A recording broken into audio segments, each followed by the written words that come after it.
আল্লাহকে সঙ্গে করে নিয়ে আল্লাহর সঙ্গে আমরা চলবো ইনশাআল্লাহ। আমাদেরকে জমাতে পারবে না।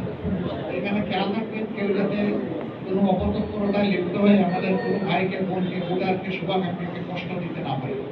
যেখানেই গেবেন দৌড়ে গিয়ে সেখানে দাঁড়াবেন, দাঁড়ায় বলবেন যে অন্যায় আমরা বরদাস্ত করব। যদি শক্ত হয়ে দাঁড়ায় যান তাহলে সাধারণ মানুষগুলো কিন্তু ওদের নির্যাতন থেকে মুক্তি পেয়ে যাবে।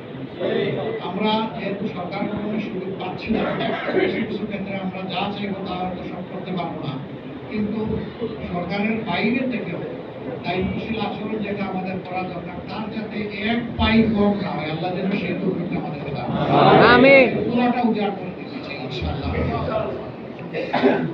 আপনাদের মাধ্যমে আমাদের সমস্ত সভাপতি, রুহা, জামাত, সবাইকে আমাদের সালাম পৌঁছাবে।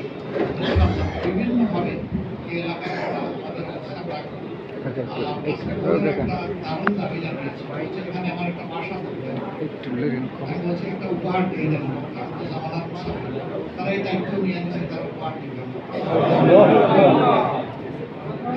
আপনারা উপহার দিলে ঠিক আছে, আমি চাইলে কিছু দুর্বল ফার্নিচার ঢুকাই থাকবো, সবাই থাকুন, আমরা থাকবো আপনাদের সমস্যা। আল্লাহ তাআলা মিলেমিশে আমাদেরকে এই এলাকাকে সুন্দর করার, দেশটাকে সুন্দর করার তৌফিক দান করুন। আমিন। সবাই আল্লাহ তাআলা ভালো রাখুন। আর আমি দুইটা ব্যাপারে খুবই অভিভূত। আমি এখন জাতীয় দাদু,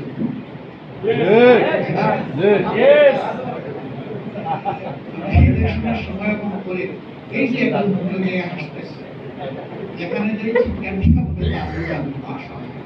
আমার খুব ভালো লাগে।